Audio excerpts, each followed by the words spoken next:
തിരുവനന്തപുരത്ത് അടിയന്തര ലാൻഡിംഗ് നടത്തിയ ബ്രിട്ടീഷ് യുദ്ധവിമാനം മടങ്ങുന്നു. നാളെയാണ് മടക്കം. വാടക ഇനത്തിൽ ബ്രിട്ടീഷ് വ്യോമസേന അദാനി ഗ്രൂപ്പിനും എയർ ഇന്ത്യയ്ക്കും ലക്ഷങ്ങളാണ് നൽകേണ്ടത്. 8 ലക്ഷം രൂപയാണ് വാടക ഇനത്തിൽ നൽകേണ്ടത്. ജൂൺ 14-നായിരുന്നു അടിയന്തര ലാൻഡിംഗ്. ശ്രീനന്ദ ചേരുന്നു വിവരങ്ങളുമായി. ശ്രീനന്ദ, കൂടുതൽ വിശദാംശങ്ങൾ.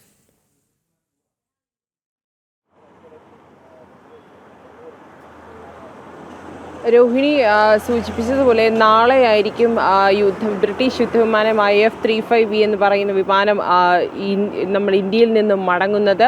അടിയന്തര സാഹചര്യത്തിലാണ് കഴിഞ്ഞ മാസം 14-ാം തീയതി യുദ്ധവിമാനം ഈ തിരുവനന്തപുരം വിമാനത്താവളത്തിൽ ഇറക്കേണ്ട ഒരു അവസ്ഥയുണ്ടായത്. ശേഷം കഴിഞ്ഞ ആഴ്ചകൾ തന്നെ യുദ്ധവിമാനത്തിൻ്റെ പുനർക്രമീകരണങ്ങൾ, അതിൻ്റെ പ്രശ്നം പരിഹരിക്കാനായി വിദേശത്ത് നിന്നും നിരവധി വിദഗ്ധർ എത്തുകയും ആ ഒരു പ്രശ്നം പരിഹരിക്കാൻ ഇവിടെ തന്നെ അവർ തങ്ങി നിന്ന് ആ പ്രശ്നങ്ങളെല്ലാം പരിഹരിച്ചതിന് ശേഷമാണ് ഇപ്പോൾ ഒരു മടക്കയാത്രയ്ക്കായി ബ്രിട്ടീഷ് യുദ്ധവിമാനം ഒരുങ്ങുന്നത്. നിരവധി ടൂറിസം മേഖലയിൽ നിരവധി ട്രോളുകൾക്കുമൊക്കെ തന്നെ വഴിവെച്ചതാണ് ഈ ഒരു യുദ്ധവിമാനത്തിൻ്റെ ഇവിടെ വന്നൊരു ലാൻഡിങ്. ഇന്ത്യയിൽ ഉള്ളൊരു ലാൻഡിങ്ങിനെ കുറിച്ച് കേരളത്തിനെ വിട്ടുപിരിയാൻ കഴിയില്ല എന്ന് വരെ ട്രോൾ നിരവധി തവണ ഉണ്ടായിരുന്നു.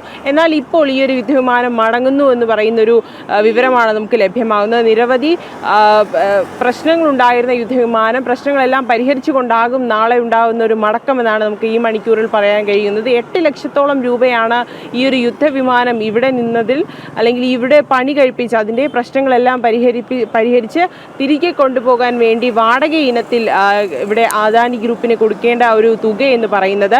എന്തായാലും പ്രശ്നങ്ങളെല്ലാം പരിഹരിച്ചുകൊണ്ട് യുദ്ധവിമാനം ഉടൻ തന്നെ ഇവിടെ നിന്ന് മടങ്ങും. നാളെ രാവിലെ തന്നെ മടക്കയാത്ര ഉണ്ടാകുമെന്നാണ് നമുക്ക് മനസ്സിലാക്കാൻ സാധിക്കുന്നത്. കഴിഞ്ഞ മാസം 14-ാം തീയതിയാണ് ഈ F-35B എന്ന് പറയുന്ന വിമാനം അടിയന്തരമായി ടെക്നിക്കൽ തകരാറ് മൂലം അടിയന്തരമായി ലാൻഡ് ചെയ്യേണ്ട ഒരു സ്ഥിതിവിശേഷം ഉണ്ടായത്. ശേഷം ഇവിടെ തന്നെ അതിൻ്റെ പ്രശ്നങ്ങൾ പരിഹരിക്കാൻ വേണ്ടി ശ്രമിക്കുകയും പുറത്തുനിന്ന് അവരുടെ രാജ്യത്തു നിന്നുള്ള വിദഗ്ധ സംഘം ഇവിടെ എത്തി പരിഹരിക്കാനുള്ള ശ്രമങ്ങൾ നടത്തുകയും ഒക്കെ തന്നെ ഉണ്ടായി.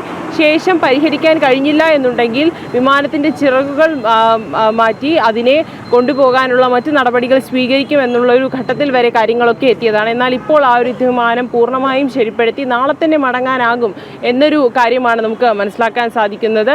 നിരവധി ട്രോളുകളാണ് നമ്മൾ ദിനംപ്രതി കണ്ടുകൊണ്ടിരുന്നത്. ഈ ഒരു ബ്രിട്ടീഷ് യുദ്ധവിമാനം തിരുവനന്തപുരത്ത് അടിയന്തര ലാൻഡിംഗ് നടത്തിയ ബ്രിട്ടീഷ് യുദ്ധവിമാനം നാളെ മടങ്ങുന്നു. വാടക ഇനത്തിൽ ബ്രിട്ടീഷ് വ്യോമസേന അദാനി ഗ്രൂപ്പിനും എയർ ഇന്ത്യയ്ക്കും ലക്ഷങ്ങളാണ് നൽകേണ്ടത്. ശ്രീനന്ദയാണ് വിവരങ്ങൾ നൽകിയത്.